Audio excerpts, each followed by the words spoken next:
Le fruit de l'esprit.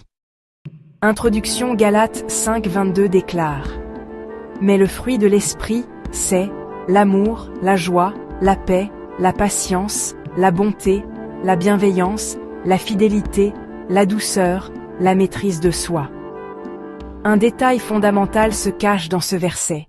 Paul ne dit pas les fruits, mais le fruit. Cela signifie qu'il n'y a pas 9 fruits, mais un seul fruit, un fruit unique, complet, parfait. Un fruit contenant 9 ingrédients, 9 expressions d'une seule et même vie, la vie de l'esprit. 1. Un seul fruit, 9 expressions. Le Saint-Esprit ne donne pas un caractère fragmenté. Il produit un fruit cohérent, un caractère transformé, une nature qui reflète Christ dans toutes ses facettes. Ce n'est pas un menu où l'on choisit. Moi j'ai la joie, mais pas la patience. J'ai la bonté, mais la maîtrise de soi je n'ai pas encore. Non. Lorsque l'Esprit habite un croyant, il travaille simultanément dans tous ces domaines. Il fait mûrir un fruit unique, complet, harmonieux. 2. Les 9 composantes du fruit. 1. L'amour, le fondement de tout, l'ADN même de Dieu. 1 Jean 4, 8. C'est le premier signe que l'Esprit opère dans une vie. 2. La joie. Une joie intérieure qui ne dépend pas des circonstances. Une joie enracinée en Dieu. 3. La paix. Non pas l'absence de problème, mais la présence de Christ au milieu de tout. 4. La patience. La force d'attendre sans se décourager. La capacité d'espérer quand tout semble tarder. 5.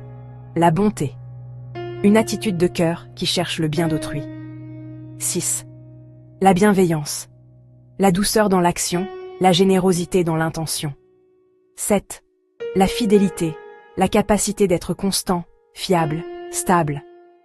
L'esprit produit des hommes et des femmes solides. 8.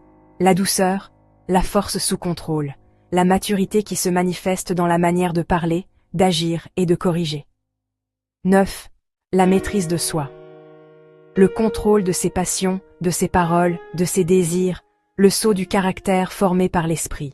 3. Un fruit que l'on ne peut pas fabriquer soi-même. Ce fruit ne vient pas de l'effort humain, de la discipline seule, ni de la volonté personnelle. Il vient uniquement de la vie du Saint-Esprit en nous. On ne force pas un arbre à donner du fruit. On lui donne de la vie. Et la vie produit le fruit, automatiquement, naturellement. De la même manière, quand l'Esprit nous remplit, le fruit se manifeste. 4. Conclusion. Un seul fruit. Une seule vie. Christ en nous.